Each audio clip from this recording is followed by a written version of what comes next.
Коррупционер Атамбаевдин дөгүрсүгөн СДПК заманында ойлогосуңар да, таптакыр бийликтен түшпөйбүз. Бүт ээлеп алдык.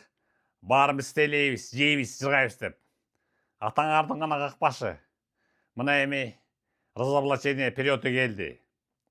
Ошондордун бири спорт министри Канат Аманкуловдун советниги Сулайманов Солтобек Чалагызович. Мына фотографиясын көрүп койгула.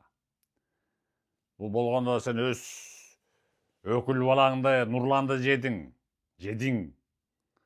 Мына квартира бере алат деп спорт министрге бардың. 350 квадрат метрден берет.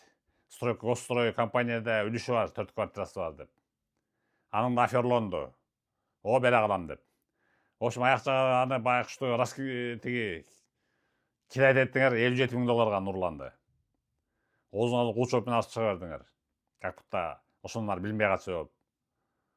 Ана мына Атамбайдын бачагы чыгып бүт камалып, таланып жок болду, баласынан бери камалды. Эми болсо СДПКнын дайында жок.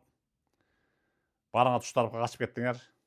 Коррупциялык былыктана чыга баштады. Эми сен Сулайманов Солтобек Чалагызович кежире өтүп берип кой, уктуңбу?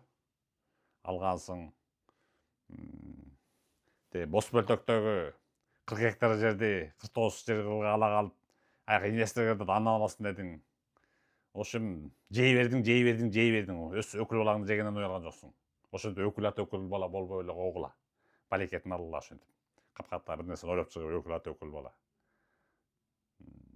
Уктуңбу? Тест берип кутулуп койгонуң да. Квартирасын бер, $57,000 бер. Тиги министр Сөрөңгө да айт. Болбосо тиги Атамбайдын аркасына камаласаңар барыңар. Мына көрүп койгула ошол. Чалагызович.